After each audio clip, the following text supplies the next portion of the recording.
Y en este mes de enero que está terminando, comenzó a regir la extensión de la licencia por paternidad en cumplimiento de una ley impulsada por los diputados María Eugenia Rosselló del Partido Colorado y Pedro Gisdonian del Partido Nacional, que fue aprobada por unanimidad en ambas cámaras del Parlamento en el año 2024. Con la entrada en vigencia de la norma, los trabajadores de la actividad privada, dependientes y no dependientes, y los funcionarios públicos de la Administración Central tendrán derecho a 20 días corridos de licencia paternal.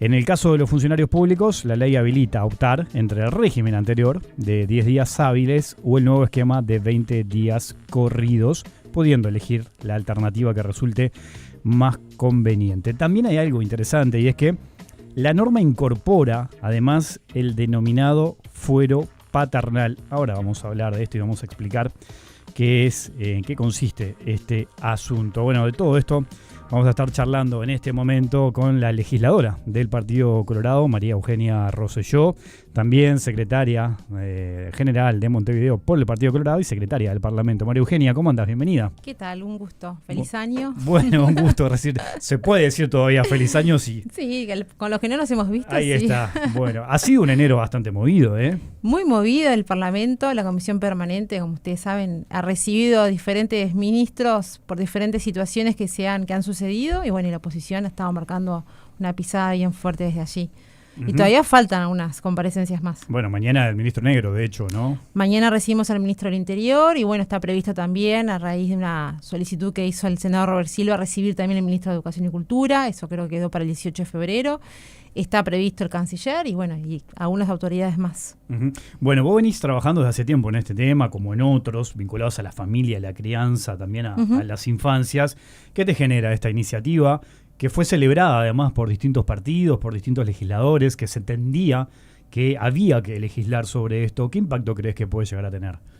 Y bueno, un impacto muy positivo, porque este tipo de leyes son de esas políticas públicas que realmente impactan en la vida de la gente, y como yo siempre digo, uno cuando trabaja en política lo hace desde ese lugar, ¿no? De poder generar políticas que realmente le sirvan a la gente y le den beneficios. Y bueno, y esta ley ha servido para eso.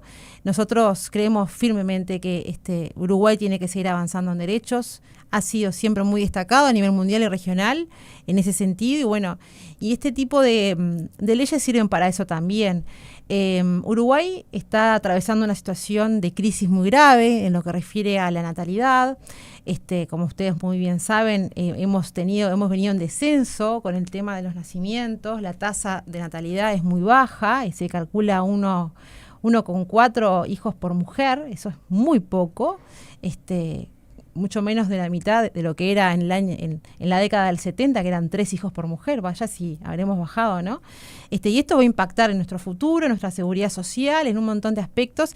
Y este tipo de políticas públicas forman parte de eslabones de una cadena de cuestiones que hay que tener en cuenta para que las familias tomen la decisión, porque vaya si será un freno a la hora de tomar la decisión de formar una familia, el no poder contar con el tiempo adecuado para estar al cuidado de ese recién nacido. Uh-huh. Y bueno, y por eso fue que impulsamos esta ley. Bueno, tiene un componente de igualdad también esta iniciativa, por supuesto, ¿no? Porque esto que vos decías ahí es clave. Los pocos nacimientos que tenemos en Uruguay, casi 30.000 por año. Y después hay que ver... Te corrijo, tuvimos menos de 29.000 en 2025. Tuvimos ahí. Bueno, y después lo otro es ver en qué condiciones nacen algunos, que ese es otro capítulo y es Totalmente. Otra historia. Y hasta qué punto, tomando esto que vos decís, esto puede llegar a colaborar. Sé que hay otros factores. Por supuesto. ¿No? Pero ¿cómo crees que puede impactar eso? El hecho de decir, bueno, los varones ahora también tenemos determinadas condiciones, podemos colaborar, podemos hacernos cargo también del tema cuidados. ¿Qué impacto puede tener esto? Un impacto muy importante, porque nosotros nos olvidamos muchas veces, porque una vez que tenemos estos beneficios con el tiempo, uno se va olvidando de cómo se fueron dando, ¿no? Pero en el año 2013, hasta que se aprobó la modificación de esta ley que modificamos nosotros también, eran 3 días corridos. En el 2013 se ganaron 10 días más. Que por eso eran 13 días corridos y ahora nosotros aumentamos 7 más, son 20 días corridos. Esto es el puntapié inicial de algo que hay que seguir avanzando. Obviamente no llegamos a lograr esa igualdad esperada, porque obviamente que la mujer tiene más días y por o claras razones, porque es quien da luz y tiene otras cuestiones, además, el vínculo de la madre con el recién nacido por el tema de lactancia y demás de apego desde el día 1 que queda embarazada, que es fundamental, pero el padre, hoy en día en nuestra sociedad, ha habido un cambio de paradigma en cuanto a esos roles de cuidado, que pone al otro progenitor también como un factor fundamental para acompañar en ese proceso de cuando llega a ser recién nacido en nuestro hogar. Y el padre es fundamental no solamente para generar esa corresponsabilidad y ese apego con ese niño que llega a nuestro hogar, sino también para estar al lado de esa mamá que recién dio a luz y que también necesita del apoyo emocional, porque para una mujer es un cambio muy fuerte, no solamente a nivel hormonal, sino también emocional, el dar a luz a un hijo. Así que esto acompaña un montón de aspectos que quedamos conformes con esto, quedamos conformes porque avanzamos, sí, pero queremos seguir avanzando más. O sea que yo aspiro que el Parlamento, si bien yo voy a seguir dialogando con los demás legisladores, porque soy una abanderada de estas causas y creo que es necesario llegar a lograr esa equidad tan importante. No solamente que equiparar la licencia paternal con la maternal, sino también que la licencia maternal aumente. Si uno ve cuando legisla, observa el derecho comparado y en los países del primer mundo son 90 días. Obviamente que eso falta mucho para un país como Uruguay, pero se puede ir dando de forma gradual, ¿por qué no? Así que yo aspiro a que el Parlamento dé esa señal y pueda seguir modificando estas leyes que son bien importantes, ¿no? Y que acompañe, ¿sabes a quién ayudan? A la clase media trabajadora. Que yo siempre me gusta nombrarla porque son sectores de nuestra sociedad que han sido históricamente castigados por todas las crisis económicas que han habido en Uruguay, que son las que aportan al Uruguay del futuro porque quieren formar una familia, hacen los esfuerzos necesarios para eso, tienen los hijos, los mandan a la escuela, al liceo, a la universidad, pagan sus estudios, los forman. Y el Estado no los apoya en nada. Entonces, en nada. Porque los que tienen pueden y los que no tienen, tienen todo. Y yo no estoy discutiendo eso. Pero es importante empezar a pensar en la clase media trabajadora que ha sido muy impactada y que hoy en día este tipo de políticas es a quien también pretende cuidar y proteger, que es a quienes están queriendo tener una familia y quizás no pueden porque tienen impedimentos de todo tipo, pero fundamentalmente económicos. Bueno, en esto que estamos hablando de los pocos nacimientos, creo que también la clase media trabajadora esta que mencionás es la que muchas veces termina postergando, ¿no?, el hecho de tener hijos, de formar una familia por distintos motivos, ¿no? Eso hoy lo estamos viendo en Uruguay. Y también están los de la clase media trabajadora que quieran formar una familia, no pueden por cuestiones biológicas, tienen que acudir al Fondo Nacional de Recursos y los matamos con los copagos que tienen que estar pagando, que son tienen que pagar un alto costo para tener un hijo, que muchas veces no el tratamiento no funciona y tienen que volver a pagar y sacar préstamos y terminar ese préstamo para volver a endeudarse con otro préstamo porque quieren solamente tener un hijo. Ahí estás hablando de la ley Paz, por ejemplo. Y bueno, pero es una realidad también. Ahora me gustaría volver ahí, porque lo pensaba conectar con eso. Pero es una realidad también. Sí. Entonces los estamos castigando. Quieren formar una familia. ¿Por qué los hacemos endeudarse para tener un hijo en un país como Uruguay, que tiene una crisis de natalidad enorme y que ha venido en descenso los nacimientos y que la crisis viene aumentando año a año? Bueno, empezamos a pensar en políticas focalizadas en esos sectores que claramente no lo estamos haciendo y es bien importante avanzar. Bueno, en esto de la clase media y las familias venís trabajando hace tiempo. Pensaba en la ley Federica, la ley Paz, la ley Facundo. Todos nombres tienes mil leyes. Sí, que no es casualidad, en realidad tiene una explicación. Ahora me gustaría ir a alguna de ellas, pero volviendo a esto, ¿no?, lo del proyecto de extensión de licencia paternal. Hay algo interesante que es el fuero paternal. Expliquemos un poquito a la audiencia en qué consiste. Bueno, eso es una equiparación de derechos. En Uruguay, en nuestro derecho positivo, existe el fuero maternal. Que eso, ¿qué quiere decir? Que ahora nosotros lo incluimos al texto expreso en la ley de extensión de licencia paternal, que es para aquel padre que se reintegra a su trabajo luego de haber gozado esta licencia, que tenga un periodo de ventana de 30 días posteriores a ese reintegro, para que no pueda ser despedido y que en el caso que así lo sea, tenga la correspondiente indemnización por despido. Esto simplemente para evitar cualquier tipo de coacción de parte del empleador, para evitar que se use debidamente esta licencia. Y también nosotros dejamos a texto expreso algo que ha recomendado la OIT muchas veces, que está a texto expreso también, que es un beneficio, un derecho irrenunciable e innegociable. Y esto también, justamente, para evitar algún tipo de situación donde el empleador pueda intentar, persuadir al trabajador de decirle que no se la tome, que a cambio le dé otro beneficio, cuando no está bien tampoco. Entonces, quisimos esto también, forma parte de eso que decías tú, de equiparar derechos. Y bueno, en Uruguay no existía esto, es una innovación de esta ley, y bueno, así que también celebramos que haya sido aprobado. Hoy hablabas recién de los costos, ¿no?, que genera esta extensión paternal.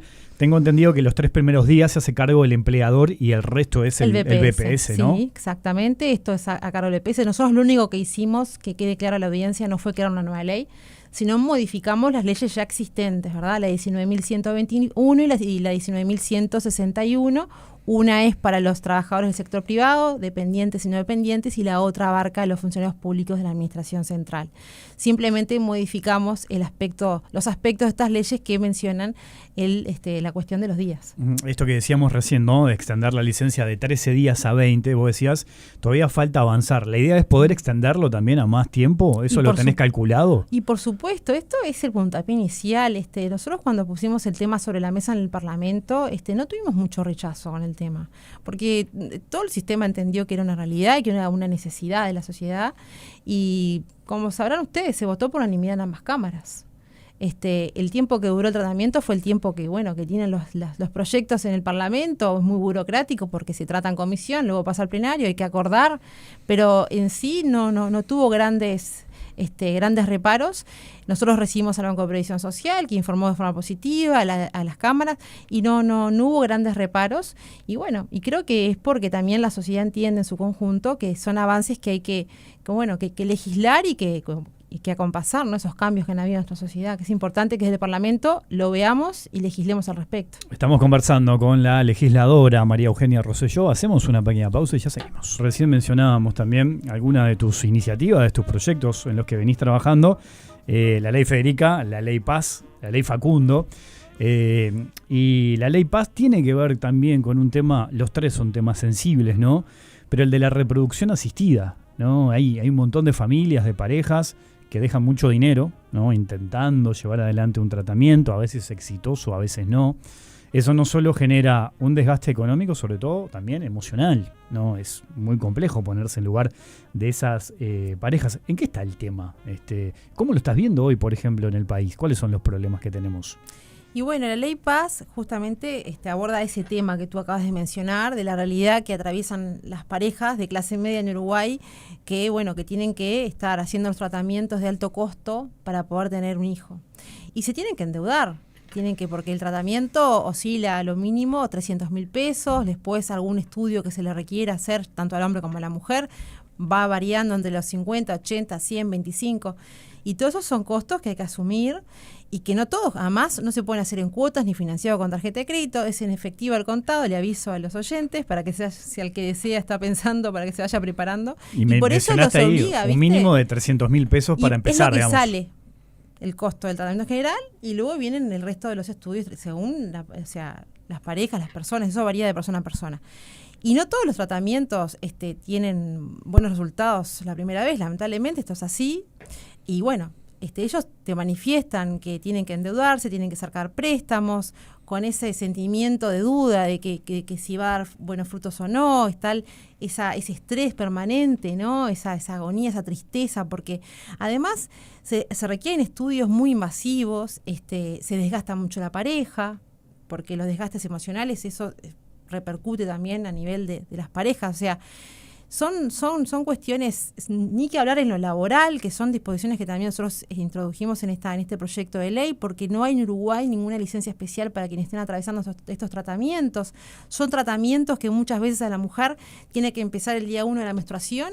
Imagínense que, porque en el interior no existen clínicas, la que está viviendo en Rivera y está haciendo el tratamiento. Cuando empieza a menstruar tiene que viajar a Montevideo, porque si pierde horas, días, le afecta el tratamiento. Entonces, tiene que hablar con el empleador, con el jefe, y decirle, mira, me tengo que ir a Montevideo, tiene que contar la situación, el empleador tiene que tener la empatía, decirle, bueno, anda, ella se va a ir igual, pero le van a descontar, y le va a quedar una situación de relacionamiento ahí con el trabajo. Es decir, son muchas cosas juntas que no se han tenido en cuenta. Y bueno, nosotros entendemos que es fundamental apoyar por lo que hablábamos recién, que es increíble que en Uruguay quienes quieran tener un hijo tengan que endeudarse. Es increíble. Entonces, para mí es fundamental que, este proyecto ahora está a estudio de la Comisión de Legislación de Trabajo de la Cámara de Diputados. Las disposiciones del mismo son justamente otorgar licencias especiales para aquellos que están atravesando estos tratamientos, que apoyarlos en ese sentido, y también la eliminación de los copagos que hoy en día son carísimos y que son del Fondo Nacional de Recursos. Y nosotros entendemos que Uruguay puede sacar esos recursos de otro lado, hay que pensar bien desde dónde, y poder dar apoyo, que el Estado apoye a estas familias que deciden nada más y nada menos que formar una familia en un país como Uruguay, que como hablamos recién, la tasa de natalidad es bajísima y estamos aportando una causa más que justa y fructífera para nuestro país. La idea es que el Estado se haga cargo, colabore con estos tratamientos, con el costo de esto. Por supuesto. ¿Y vos pensás que hay dinero y se puede redistribuir el dinero? Si uno se sienta a hablar, se puede. Como un presupuesto nacional, cuando empezamos a ver de dónde sacar la plata, que acá, que allá, hay que sentarse a hablar y generar los consensos y empezar a trabajar porque es muy importante. Hay muchas familias que atraviesan por esta situación, no todas lo cuentan, porque es un tema muy sensible. Una vez que pusimos el tema sobre la mesa, me han escrito y me han llamado personas que a veces yo no tenía ni idea que sus hijos habían nacido por tratamiento, me contaron su experiencia. Paz es la hija de un amigo, que él tuvo la generosidad de contarme el testimonio, su señora también. Son testimonios desgarradores y es increíble que en Uruguay no tenga una política pública de apoyo a estas familias que es tan importante. Así que yo creo que hay que sentarse a hablar.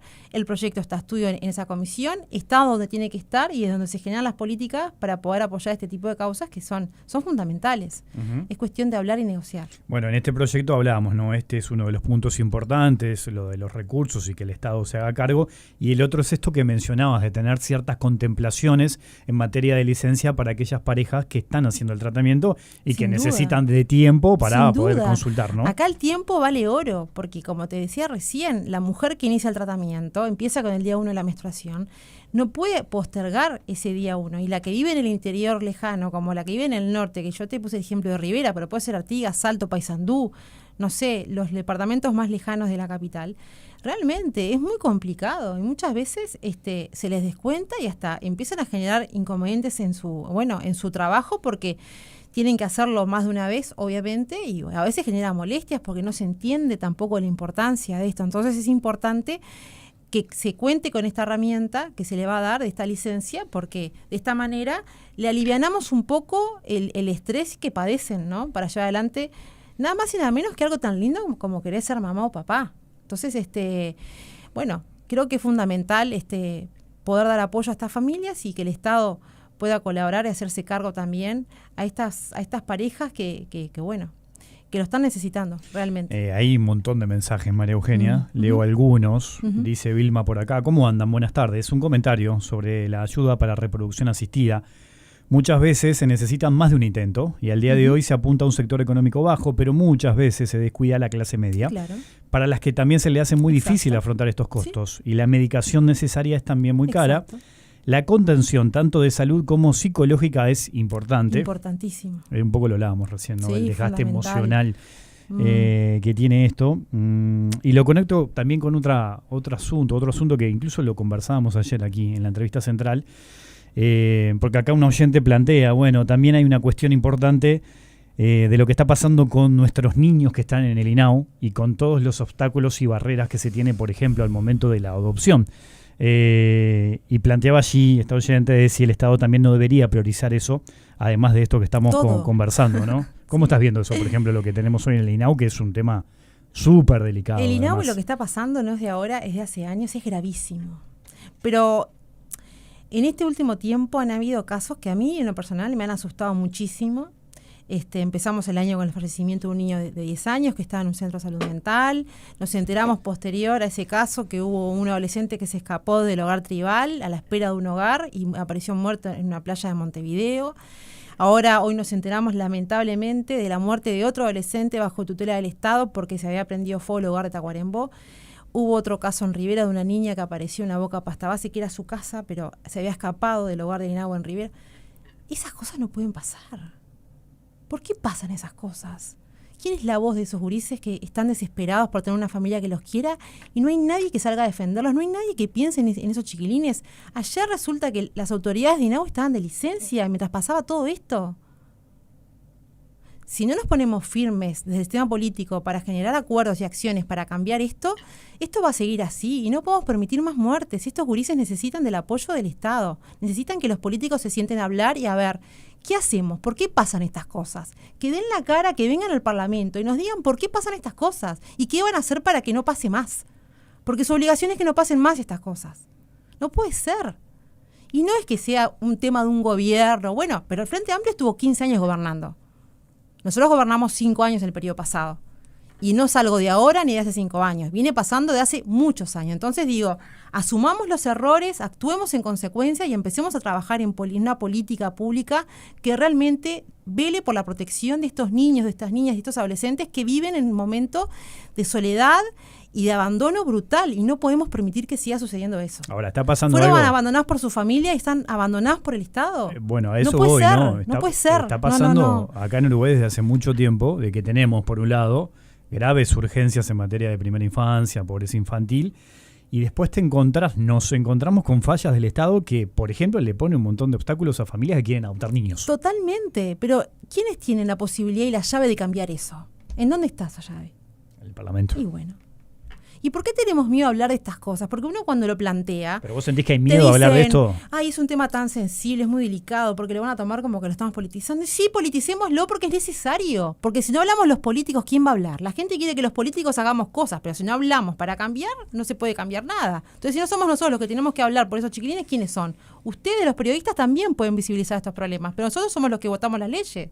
Y la gente que pasa por acá y nos escucha, o que está en el ómnibus y nos está escuchando, dice, los votamos para que hagan las cosas, no para que estén sentados diciendo no se puede hablar. Entonces digo, creo que tenemos que empezar, es algo urgente esto, es algo urgente, creo que mucho más urgente que la comparecencia de mañana del ministro del Interior y todos los otros ministros, porque esto es gravísimo, no podemos permitir que sigan muriendo. Y realmente a mí este tema me tiene muy preocupada. He venido siguiendo el tema muy de cerca. Nosotros tenemos a una directora, Karina Gómez, que está allí. Ayer fue al Comité Ejecutivo Nacional.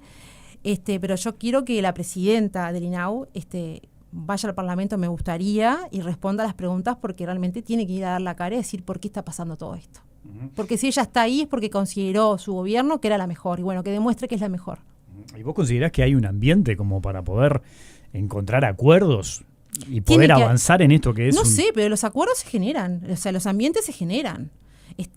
Uno cuando plantea, no sé, te va a hablar de otros temas que no se compara, pero uno cuando plantea temas polémicos en el Parlamento, va generando los ambientes con los diferentes legisladores y partidos para que se genere eso y bueno, que se generen los consensos, los acuerdos y que salgan adelante los proyectos.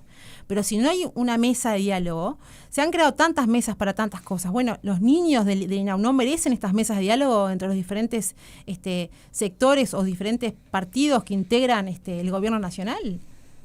Pues somos todos gobiernos, la oposición y el oficialismo, pero todos formamos parte del gobierno. Porque unos somos oposición y los otros son del oficialismo. Bueno, pero todos podemos legislar. Así que, bueno, sentémonos, pongamos a los mejores en esa mesa, políticos, o los mejores técnicos, y bueno, y tomemos las mejores decisiones para proteger a nuestras infancias que hoy están desprotegidas. Vos decís que hoy el sistema político no está priorizando los temas que debería priorizar. Hay mucho tema para priorizar. Es una realidad, lo comentamos al inicio. El gobierno nos ha dado muchos temas para hablar como oposición y ha sido un desfiladero de ministros por la Comisión Permanente por diferentes situaciones que han sucedido.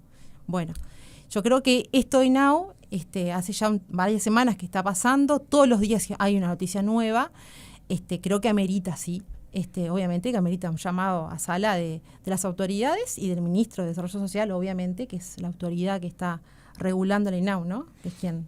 Uh-huh. María Eugenia Rosselló, muchas gracias por tu participación esta tarde en Palabras Cruzadas. Un gusto, como Hasta la siempre. próxima.